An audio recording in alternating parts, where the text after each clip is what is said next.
Breaking news now, Freddie Mac mortgage rates are out and they are 4.32. Now keep in mind they were 4.39 last week. They've been coming down. The 30-year rates, this absolutely affects the 30-year mortgages for everyone. We've got Tanya Marchiol. She's standing live in Phoenix. But quick, before we get to you, Tanya, we've got new company members Steve Malenga and Sandra Smith here. What do you guys make of this? The rates are going lower and lower and lower. It's got to be good news. Watch those refis. The refi numbers have been through the roof. People are going to continue to refinance their homes in this environment. It can't be bad news, but again, part of the problem is still people don't have the equity. Banks are still demanding 10 to 20% equity. Unless you have that, low mortgage rates don't help you. So on that part of it, for driving new sales, it hasn't been helping. All right, well, let's go to someone who's in the thick of it every single day with this. Tanya Marchiol, she is live from Phoenix. You heard the number. As someone in the industry, does it make you excited or does it make a difference anymore?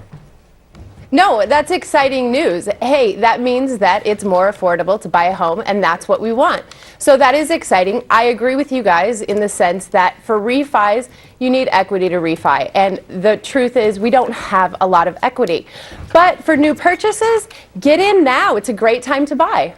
Well, a week ago, this week, though, we saw that refis were up 21%. So maybe we've hit that magic number because if you remember when we had that big refi boom, everything was doing great. You know, the jobs numbers were joblessness was down. It felt like everyone in the economy had money. So could we see maybe that rates are finally gotten to a point where people are acting on them? Well, let's hope. And let's hope this time that we have financially responsible refis and they're not pulling money out to do crazy things, that they're actually just refining because they want a lower mortgage payment.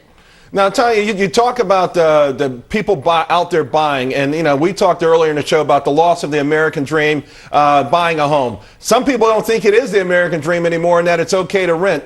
What are people telling you about the reasons they're not ready to buy just yet? Well, I think that they don't think they can.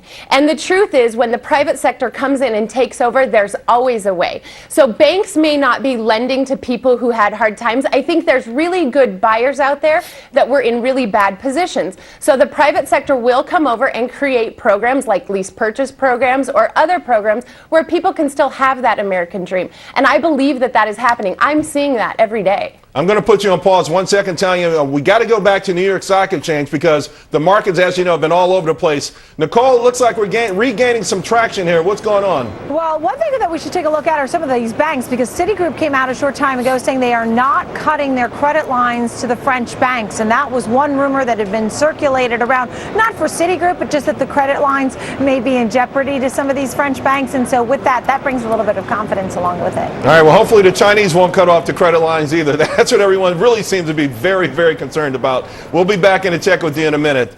Tanya, we want to get back to you because you talked about the private sector. There's reports out that Fannie Mae wants to get into the game. They want to start taking foreclosed homes and becoming a landlord. They want to start renting them out. How do you feel about this? It feels like the free market's being pushed further away from the real estate business.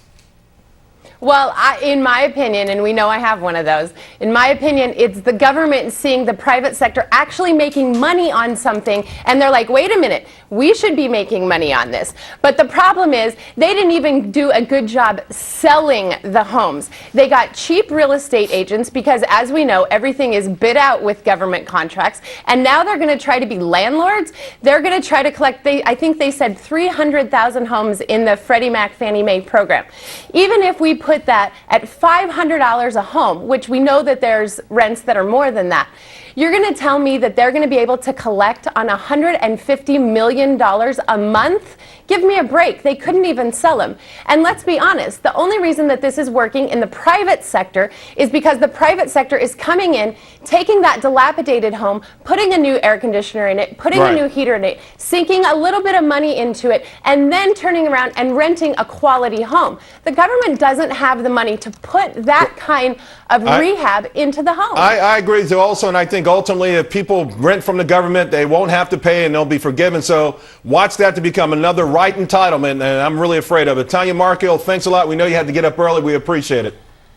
Thanks, everyone. Okay. Got to get back to Nicole.